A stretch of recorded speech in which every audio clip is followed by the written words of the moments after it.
In this question, possible value of tan 1/4 sin inverse root 63/8 is, तो इसकी value find करनी है, right. तो यहाँ पे देखो y इज इक्वल टू हम लोग ले लेते हैं tan of 1/4 sine inverse root 63/8। तो जो इन्वर्स फंक्शन है वो किसको रिप्रेजेंट करता है, एंगल को रिप्रेजेंट करता है, तो इसको थीटा एज्यूम कर लो।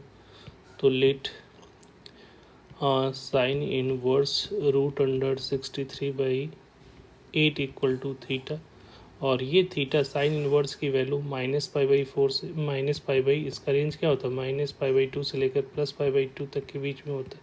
तो अगर ये पॉजिटिव वैल्यू है तो ये किस क्वाड्रेंट में लाई कर रहा होगा, फर्स्ट क्वाड्रेंट में। अगर नेगेटिव होता तो फोर्थ क्वाड्रेंट में। तो यहाँ वैल्यू पॉजिटिव है तो इसका मतलब ये थीटा जो होगा वो फर्स्ट क्वाड्रेंट में लाई करेगा।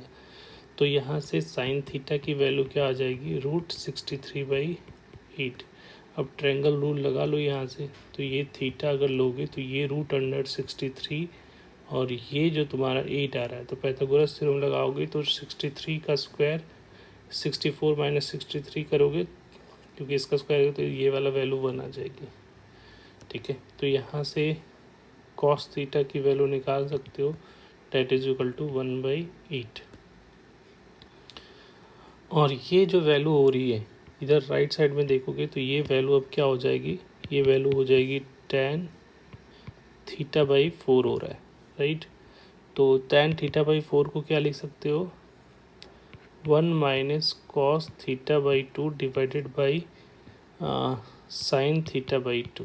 ठीक है, ये फार्मूला क्यों लिख सकते हैं, क्योंकि हम लोग को अगर पढ़े होगे तो ये फार्मूला होता है 1 minus cos 2 theta equal to लिखते हैं 2 साइन स्क्वायर थीटा, और साइन 2 थीटा होता तो यहाँ पे होता 2 sine theta into cos theta, ये तो पता है।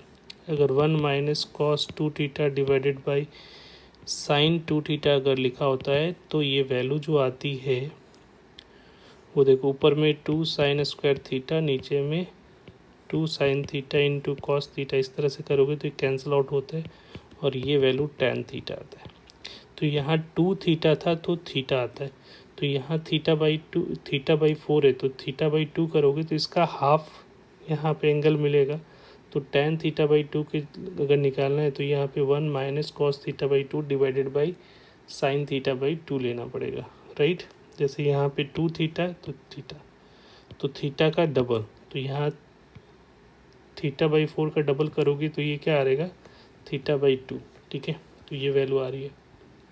अब यहाँ से कॉस थीटा की वैल्यू तो निकल गई, तो कॉस θ/2 की वैल्यू निकालोगे तो कॉस के लिए कौन सा फार्मूला यूज़ करेंगे, तो उसके लिए हमारे पास जो फार्मूला है कि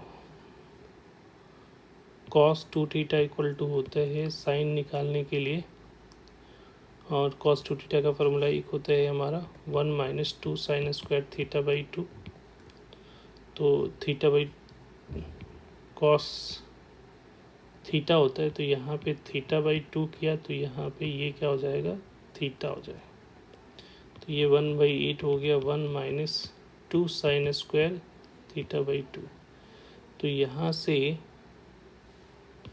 2 साइन स्क्वायर θ/2 की वैल्यू कितनी हो जाएगी, यहाँ से इसको इधर लेके आए तो 1 माइनस 1/8, तो ये आ रहा है 7/8, और नीचे में 2 आ जाएगा तो साइन θ/2 की वैल्यू जो होगी रूट अंडर 7/16 हो जाएगा। 2 मल्टीप्लाइड हो गया, नीचे में क्रॉस मल्टीप्लाई, तो sine θ/2 is equal to root 7/4।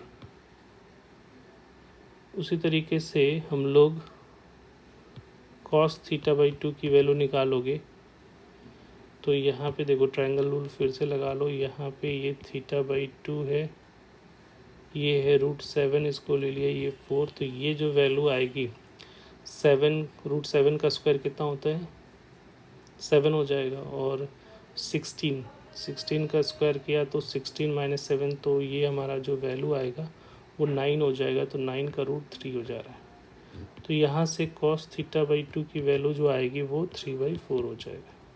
अब यहाँ पे वैल्यू सब्स्टिट्यूट कर दो तो ये 1 माइनस कॉस θ/2 की value 3/4 divided by cos theta by 2 की वैल्यू जो साइन थीटा बाई 2 की वैल्यू जो आ रही थी √7/4। तो यहाँ से अगर देखोगे तो ये 1/4 ऊपर में आ रहा है, नीचे में √7/4 आ रहा है। तो ये 4 से 4 कैंसिल आउट हो गया तो 1/√7। तो इसका जो करेक्ट आंसर होगा डेट इज इक्वल टू 1/√7, जो कि हमारा ए ऑप्शन है, राइट। तो A is the correct answer. Thank you.